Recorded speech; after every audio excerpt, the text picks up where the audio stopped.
Let me start with a truth that might shake you. Being chosen by God doesn't always look holy. Sometimes it looks messy. It looks lonely. It looks like everything in your life is falling apart while others are rising. You might not realize it, but the very chaos surrounding you could be evidence that heaven has marked you for something greater. Not every beautiful woman is chosen. Not every prayerful woman is chosen. But when God chooses you, He doesn't crown you immediately. He crushes you first. He purges, prunes, and prepares you in private before revealing you in public. And if lately you've been asking, God, why me? I have news for you. You might already be walking through the signs that prove you are a woman chosen by God. Let's talk about them. Sign number 1, you've been set apart even when you didn't choose it. You never quite fit in, did you? You tried to be normal, to blend into the world's rhythm, but somehow something in you just wouldn't allow it. You've always felt different, uncomfortable in shallow places, restless in compromise. That's not coincidence. That's calling. Jeremiah 1:5 says, "Before I formed you in the womb, I knew you. Before you were born, I set you apart." Chosen women are marked long before the world meets them. You didn't pick God, He picked you. And that divine selection will not let you blend in with what He's called you out from. So when people walk away or opportunities dry up, don't panic. God isolates who He intends to elevate. Separation is not punishment, it's preparation.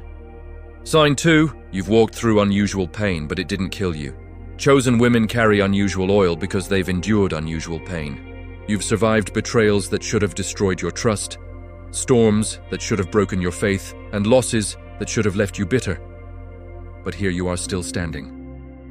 Why? Because your pain had purpose. Romans 8:28 says, "And we know that all things work together for good to them that love God, to them who are called according to His purpose." Nothing about your suffering is wasted. Every heartbreak shaped your compassion. Every rejection built your endurance. Every tear baptized you for ministry. You didn't go through that for nothing. You went through it because you're chosen.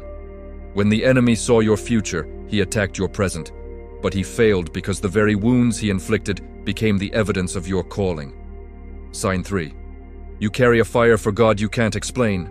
Have you ever tried to ignore the hunger for God, only for it to burn hotter? You backslide, yet you can't stay gone. You get distracted, but conviction won't let you rest. You love God too much to quit, even when it hurts. That's the fire of the chosen. Jeremiah described it perfectly. His word is like a fire shut up in my bones. I am weary of holding it in. Indeed, I cannot. Jeremiah 29. Chosen women burn differently. Their passion for God interrupts their comfort. They can't fit in with lukewarm believers because the Spirit keeps pushing them deeper. You weren't made to be casual about Christ. You were made to be consumed by Him. Sign 4. You face intense spiritual warfare. Here's the truth most people avoid. The more chosen you are, the more warfare you attract. Every time you try to move forward, something opposes you. Every time you try to rest, another battle starts. It's not just bad luck, it's spiritual resistance.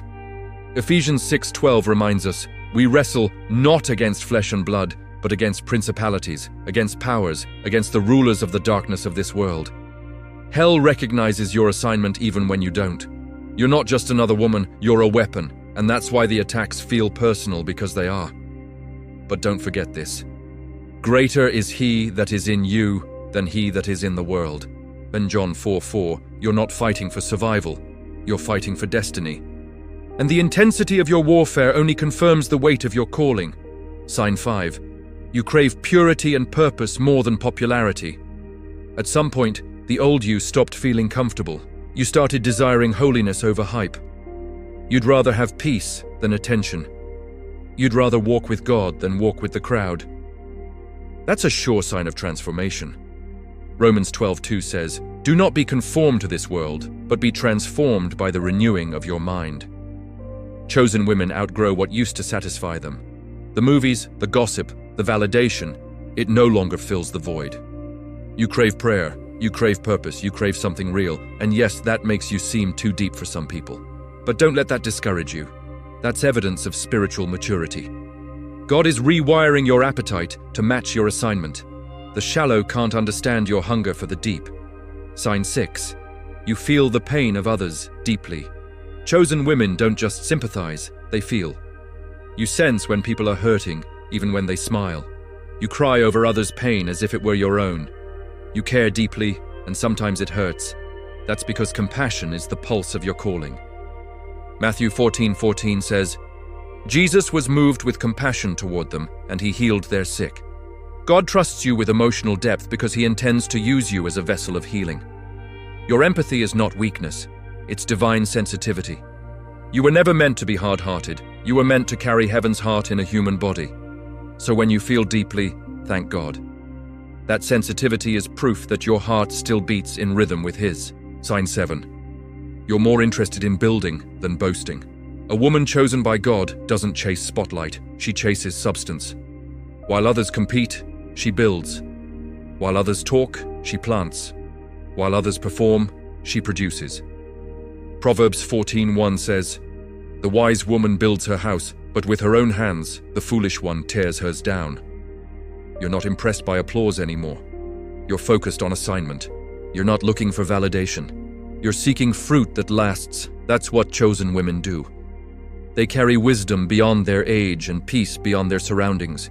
They know when to be silent, when to act, and when to wait on God. You may not be celebrated now, but heaven is watching, and when the time is right, God himself will introduce what he's been building in secret. So, woman of God, does this sound like you? If it does, stop doubting yourself. Stop downplaying your anointing. Stop calling your process a punishment. It's your preparation. You've been chosen for something sacred. That's why it's been hard. That's why it's been lonely. That's why it's been confusing. Because God is shaping you for impact. And when he's done, everyone who doubted you will have to testify that it was only God. This is your season to stop hiding and start rising. Heaven is calling you by name. So right now, lift your head and say, Lord, I hear you. I surrender. I accept the calling. Use me for your glory. If this message spoke to your heart, don't just scroll away. Type, I'm chosen in the comments. Let's fill this space with women rising into destiny. And before you go, subscribe, because the next message might be the confirmation your spirit's been waiting for. God bless you. You are not random. You are chosen.